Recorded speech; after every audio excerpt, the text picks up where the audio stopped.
Hey guys, back with UFC Fight Night 85 Hunt versus Mir predictions. Sorry for the late video. I've just been busy, but I haven't missed an event in over a year and a half, so I will always be here with a video for whatever the upcoming event is, even if it's just one day before the event. I will have it out. So sorry for that.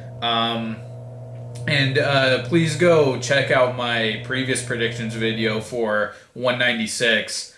I thought I would get a lot more attention for what I said in my prediction for the McGregor-Diaz fight after the fact, but I did end up picking McGregor. But we can ignore that, look past that. Aside from picking McGregor, I basically called it exactly how it went down for Diaz. I pointed out the advantages that he ended up having.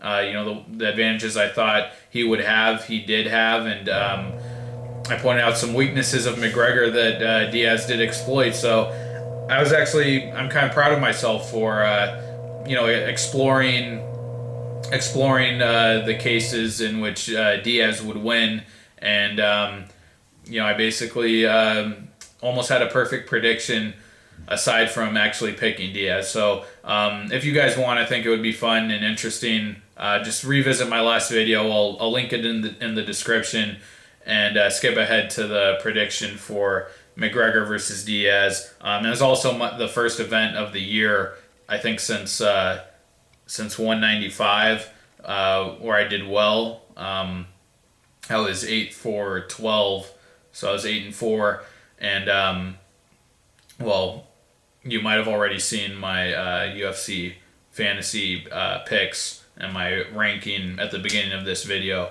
but yeah, that was the first event in a while where I did well. Jumped up 1,000 spots in the rankings from 4,000 to 3,000, so getting back on track. But Fight Night 85 Hunt versus Mir in Brisbane. Not a fun card. I mean, the main event is fun. It's novel. I don't think it's really meaningful. Well, I don't know. I thought Mir got robbed against Arlovsky, so I guess if he gets to win here, I guess that's still pretty meaningful, but I'm sure no one else is seeing it that way. I don't think either of these guys are going to be getting a title shot, and Mark Hunt got knocked out by the current champion Fabricio Verdum to win the interim title. So I don't think it's a very relevant fight. The co-main event, Magny Lombard, that's really good. That's the best fight on this card, the most meaningful one. And then the rest of it is just your typical prelim filler. Ben Nguyen versus Justin Scoggins. That fight got scrapped. I was very disappointed when I found out about that. I was super excited for that fight. I've loved everything we've seen from Ben Nguyen in only 2 fights in the UFC so far. I think he looks really, really good. I think that's one of your dark horse contenders at 125.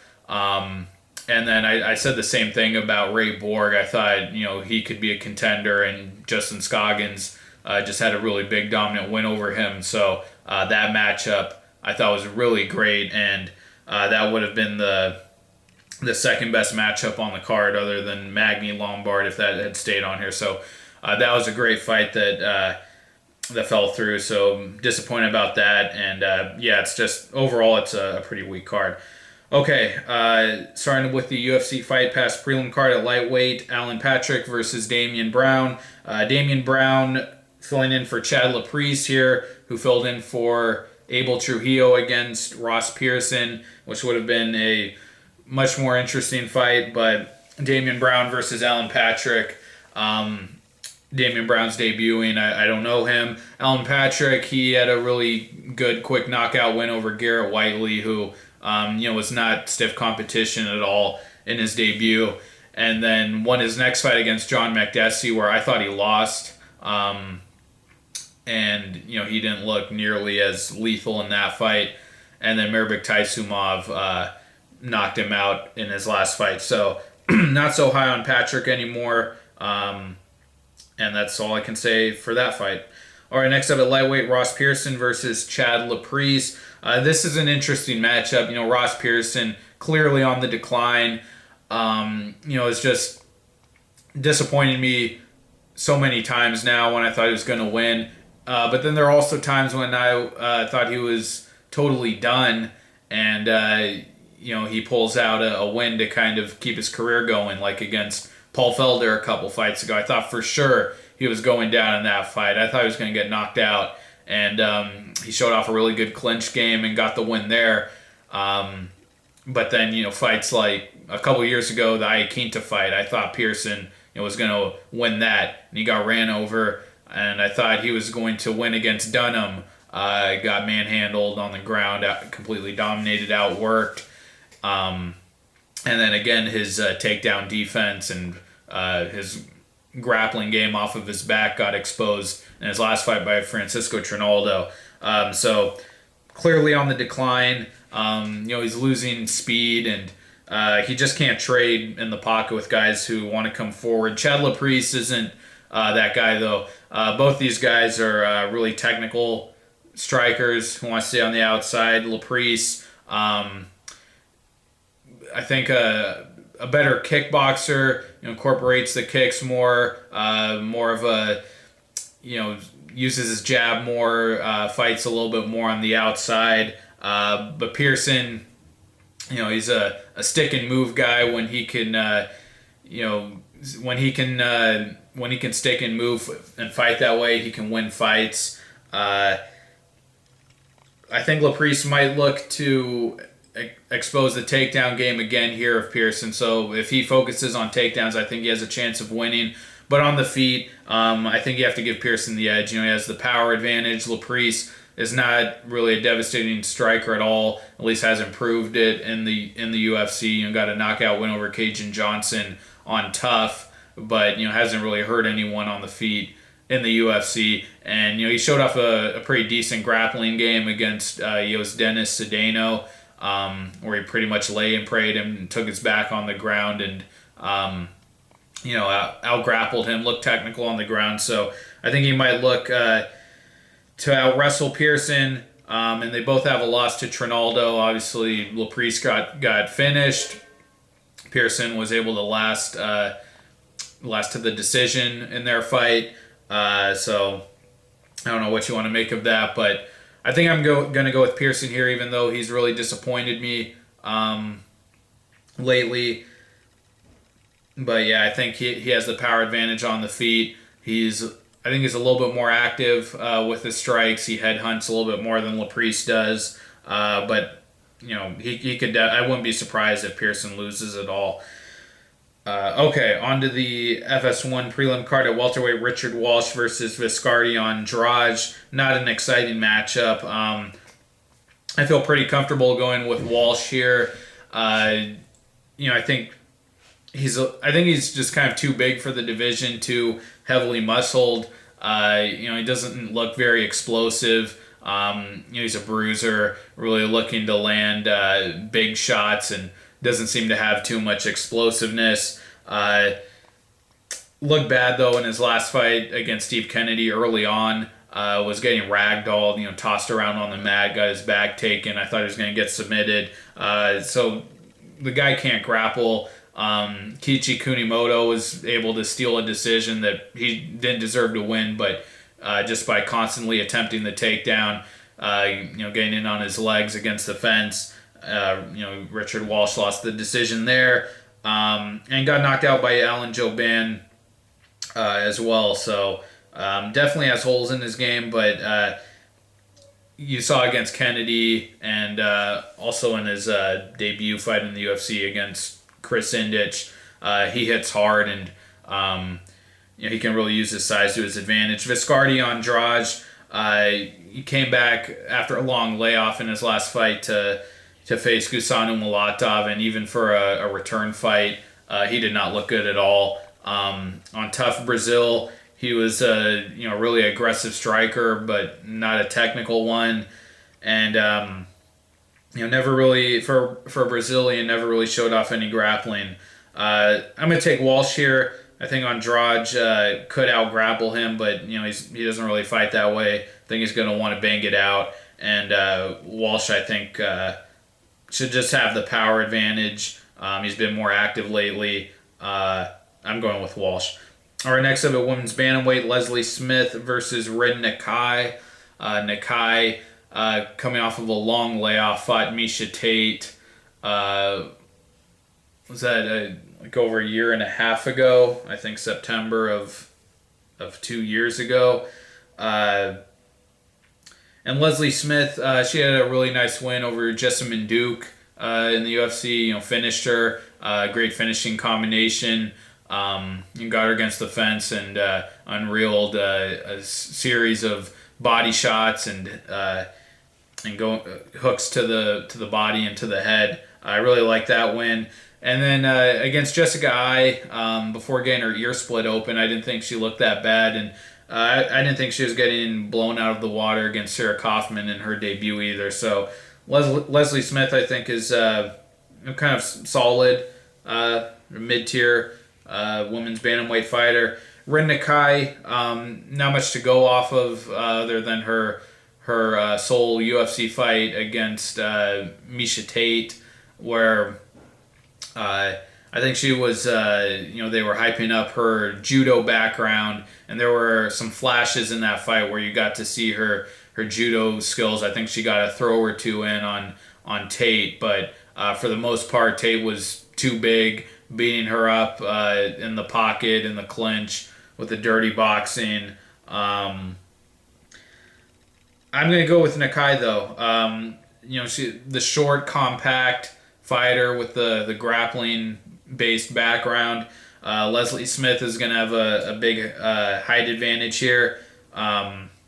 She's 5'9". I believe Nikai was shorter than Tate, who was about 5'6".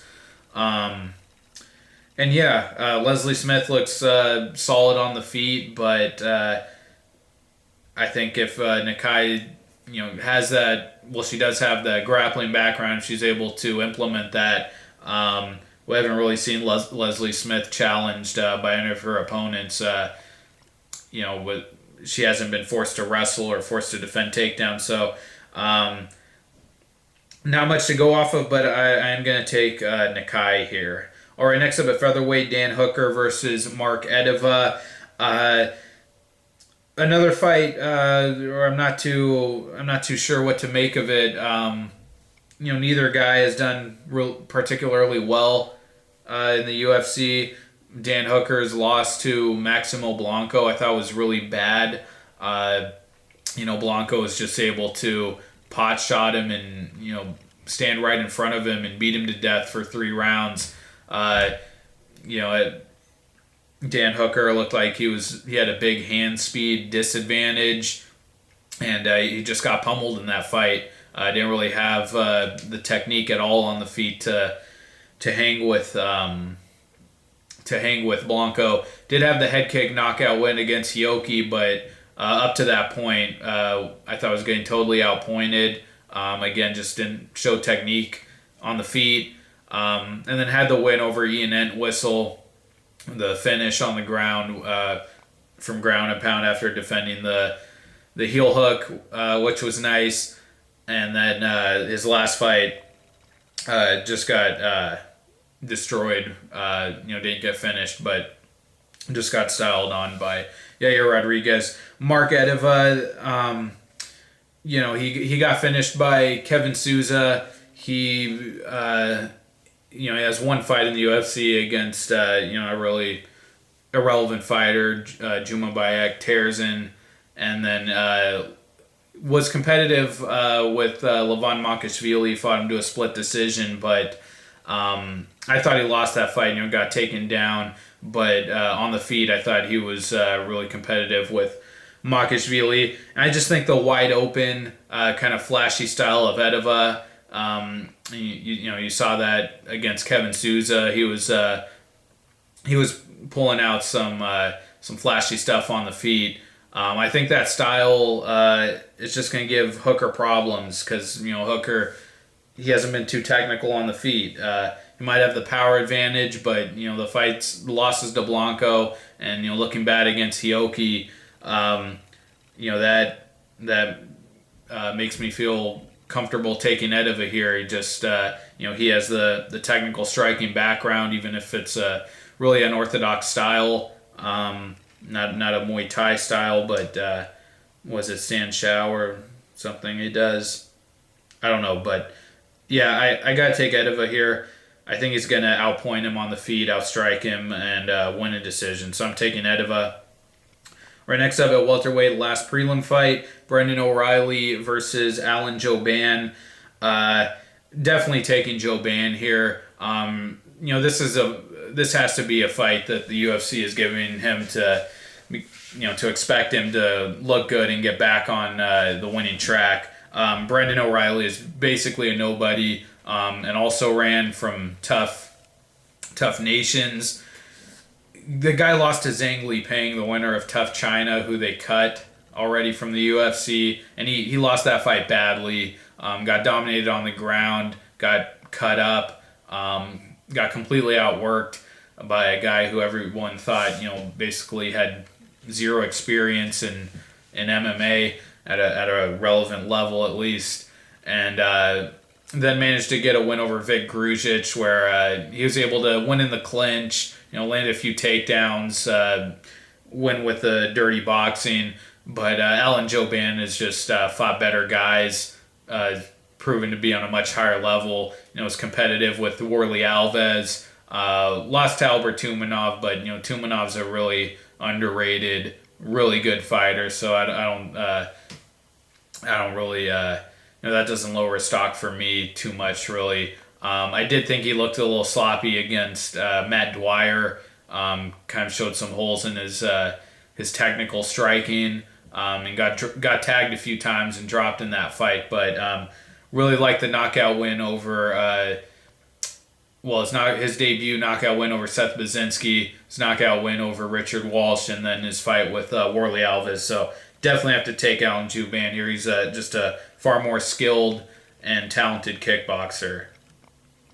All right, on to the main card. Women's strawweight fight, Beck Rawlings versus Seo Hee Ham. I have to take Rawlings here just based on her aggression. Seo Hee Ham really hasn't impressed me. I didn't think she looked good against Joanne Calderwood. I think she did manage to bloody her up, and she got some shots in from the clinch, some dirty boxing stuff. But for the most part, I thought Calderwood controlled her in that fight and beat her up inside the clinch. And then her fight against Courtney Casey, I thought it looked like she was going to get finished early in that fight. Casey was really pouring it on, and then just kind of faded, and Seo Hee Ham gradually started to come back and won the decision. I don't know. As I think about this, I don't know. I think it could be close. I mean, Beck Rawlings, she won against Lisa Ellis. That's her only win in the UFC, and then lost her debut fight to Heather Jo Clark, where she got out wrestled badly, repeatedly for the whole fight. I don't know about Rawlings' striking. I don't know, but I think if she forces her to grapple, if she can get it to the ground, I think she has the advantage there. She looked pretty solid against Lisa Ellis, who is a grappler. So I'm gonna take Rawlings here, but kind of a coin flip for me. All right, next up at middleweight, James Te-Huna versus Steve Bosse. Not really an interesting fight. A really weird scenario. You have James Te-Huna coming off of what is it now?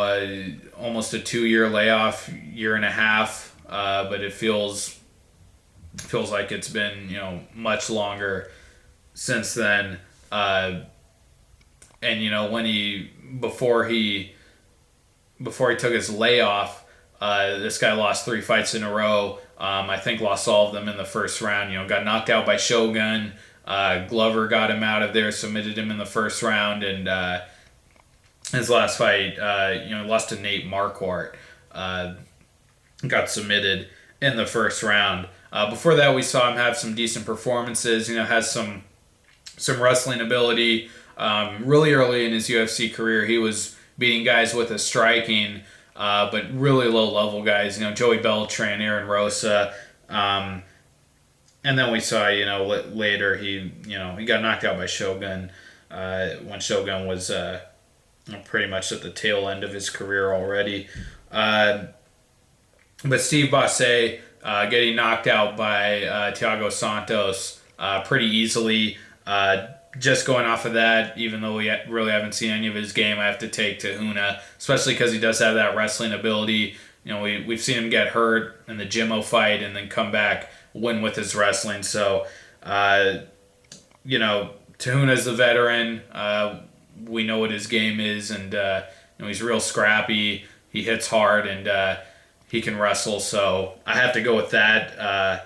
But again, that's me. I'm making that pick without really knowing anything about Bosse's game, but I'll take Te-Huna.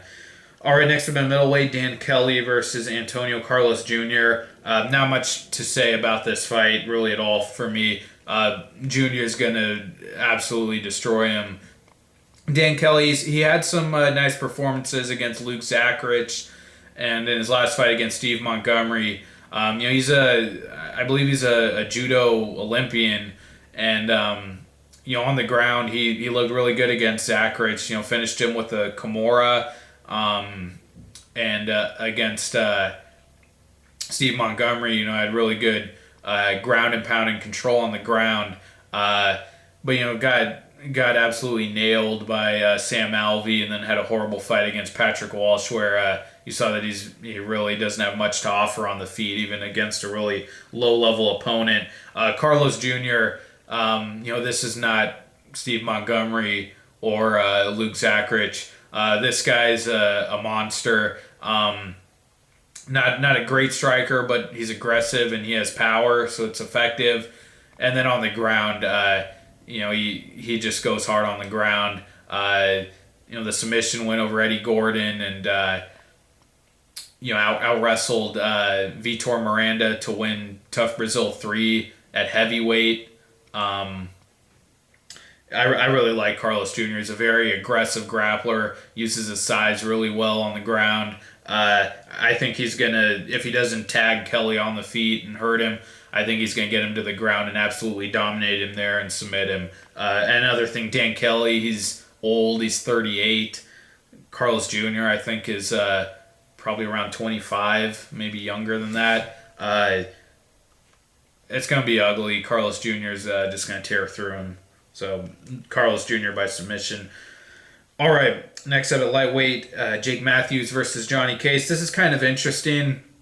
I really like both guys, and I always say this about Jake Matthews. And, a lot of times I'm really critical about, the current, what's going on in, the current era that we're in with all these international shows. You get a lot of filler, a lot of guys who really shouldn't be in the UFC. But Jake Matthews is one of these gems that that really makes the international expansion worth it. Because I really like him, and he hasn't really gotten a big win yet over anyone really that good. But he's a fun fighter, and he definitely has some ability. So I like him.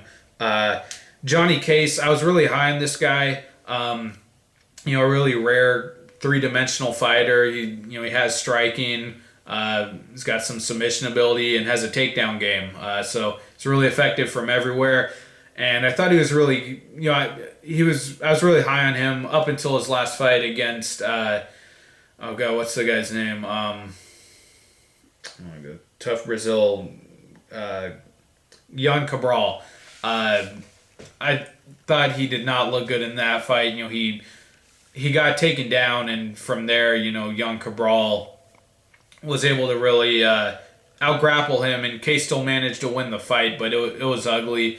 he couldn't create separation on the feet like I expected him to, and make use of his striking. He really had problems with the guy who was able to take him down and who was a high level grappler. Got stuck on his back, and I think Cabral was working a Kimura at one point. So just because of that, even though he won with his wrestling against both Frankie Perez and Francisco Trevino, because he struggled so much against Jan Cabral, that makes me think that Matthews is going to have a big advantage on the ground, especially considering he's massive for lightweight, and he's a solid, maybe not great takedowns, but if he can get top position, if he gets top position, he's really dominant from there. Choked out jiu-jitsu guy Wagner Hocha, choked him out, and then pounded out Akbar Areola in his last fight after coming back from nearly being finished. And I did think he did not look good early in that fight. Got his head kicked off and nearly put away, but came back and was able to turn the tide and finish Areola. So if this stays on the feet, I think Case has a pretty big technical advantage there. But if it goes to the ground, I just think Matthews has too much size. He's too good with his ground and pound. And from there, I really like him. So I'm going to take Matthews here.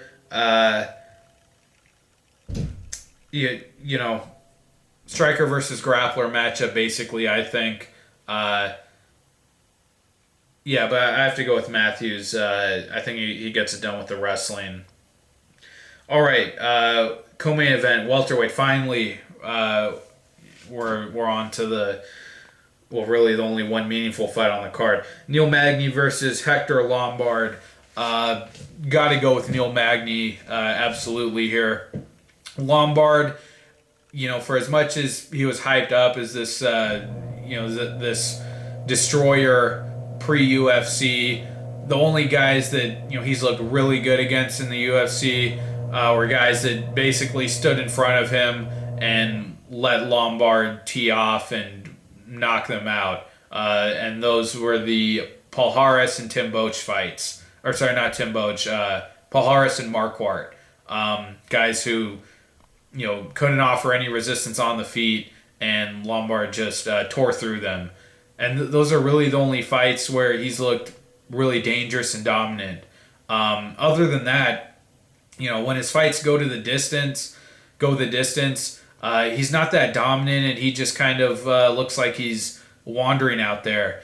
Going back to his UFC debut against Tim Boach, it's just kind of if he can't land that kill shot early, he's lost and he doesn't have anything else to go to.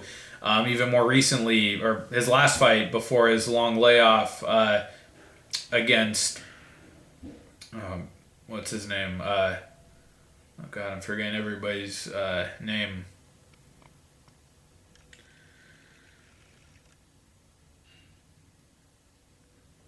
I'm sorry.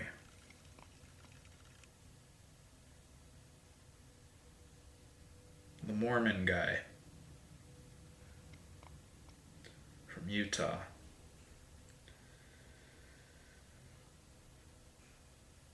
Josh Berkman. So when Lombard fought Josh Berkman, same thing. It was like the Tim Boach fight. He beat him up, but Berkman was able to hang around in that fight and made it a little bit competitive. Maybe the Jake Shields fight, I think, was the best example of where Lombard was able to use some more skills, use his wrestling, really nullified the jiu-jitsu game of Shields, and beat him up on the feet. But this is still a guy who got out-jabbed and out-struck by Yushin Okami. So he's facing a guy in Neil Magny who, Neil Magny, for one thing, what this guy has done is just been incredible. Fighting, 5 or 6 times in one calendar year, and has just been looking better and better every single time, and working his way up from the low ranks and then getting a win over Gastelum.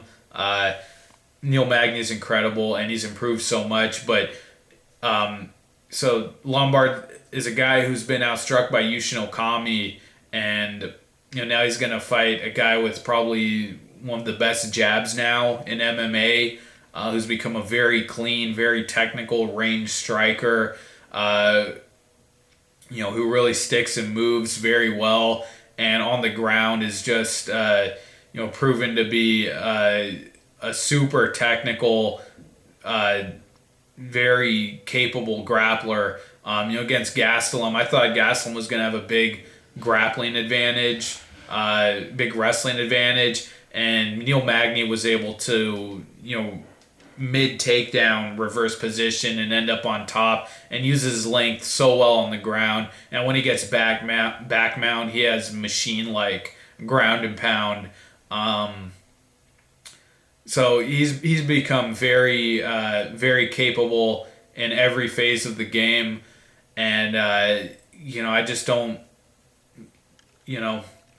Lombard has only really looked great against weak competition, guys who really let him just stand right in front of them and bang them out. So I think Magny out jabs him. He sticks and moves. He doesn't let Lombard get inside, and I don't think Lombard has it in him to really out wrestle him. If he's not going to be able to close the distance and get inside, I don't see how he gets those takedowns. So definitely go in with Magny here. I think he uses that jab and wins a decision. All right, the main event, Hunt versus Mir. So initially, when this fight was first announced, I was leaning Hunt, and then just earlier this week, I was dead set on taking Mir. I thought that, Hunt, he's really shot porn at this point, I feel. And yeah, he had the knockout against Bigfoot, and it looks like he's really slimmed down. He slimmed down for that fight.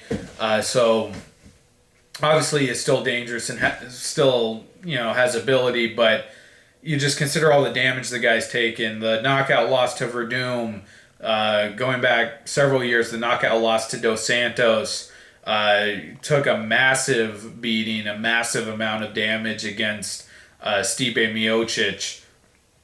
And was there another? Oh, the Bigfoot Silva fight, the first one. Took a bunch of damage in that fight as well. That was a 5-round war. I thought Mir, even though he had a losing streak going on there, he hadn't taken damage like that.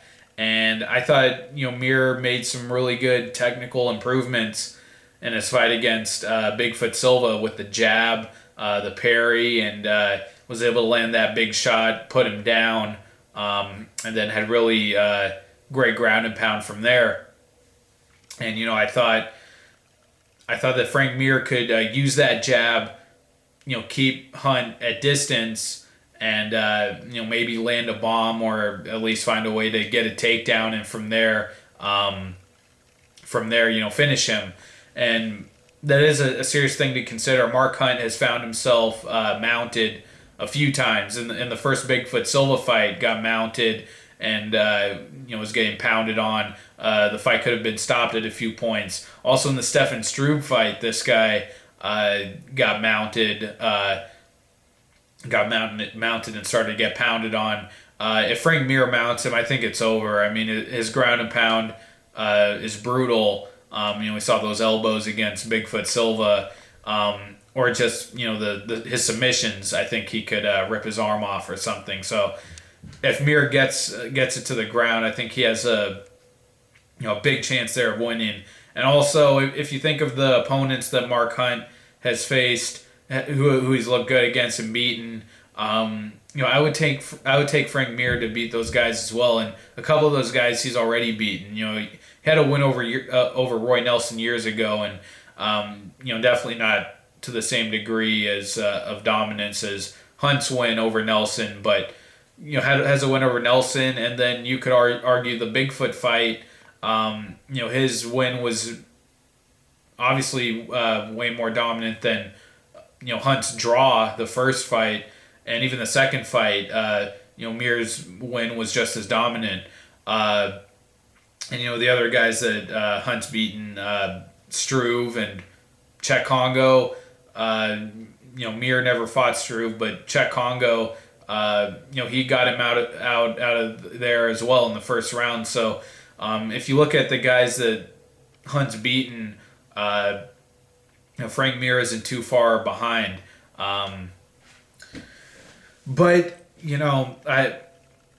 If he gets it to the ground, I think it's over.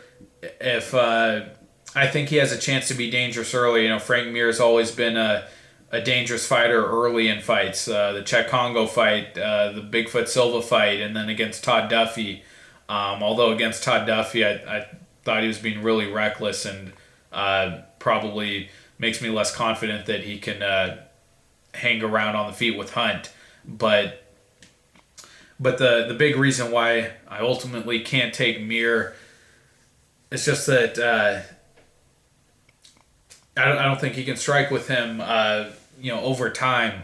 Early I think, like I said, he can land a big shot, but what I initially thought that Mir could use that jab and keep Hunt at bay as the fight went on over several rounds, but Mir's just not that guy. And even though I thought Mir's takedowns looked really improved against Arlovsky, better than they ever had, Arlovsky was kind of right there. He was Mir's height or taller, and he was open for the takedown. Hunt being a much shorter, stockier guy, Mir's not going to be able to get those takedowns as easily.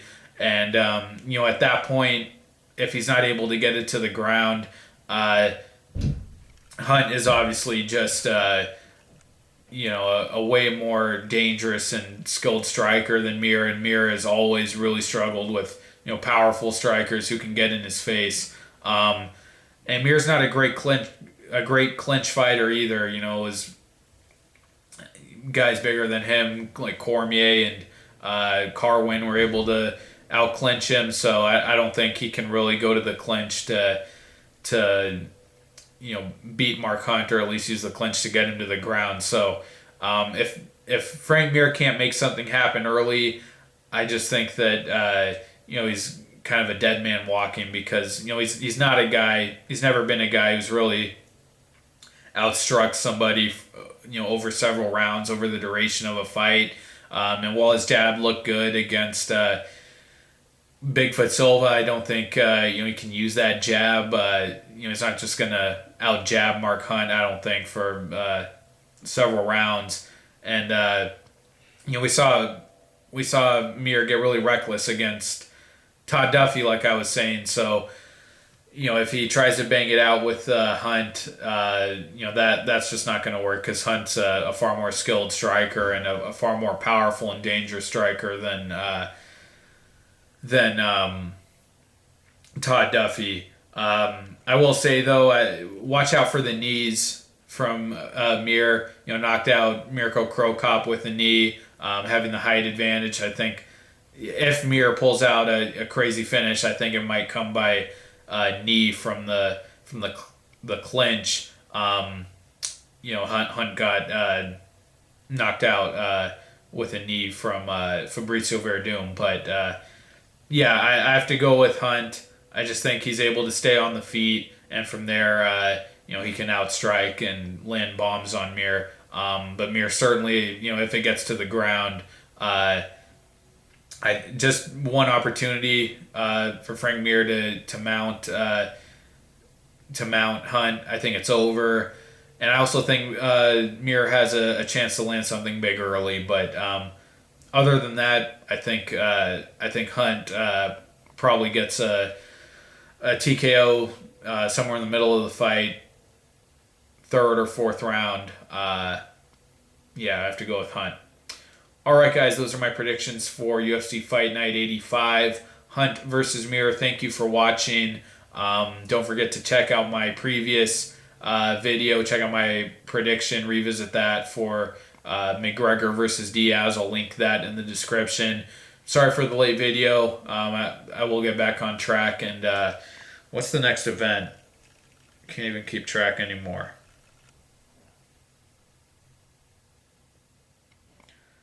Rothwell versus Dos Santos. Looks like another really weak card, but at least an okay main event. I'll have to go with Rothwell definitely in that fight. But yeah, that'll be the next video. I'll try to have that out pretty soon for you guys. But thank you for watching, guys. Take care, and I'll see you in the next video. Bye.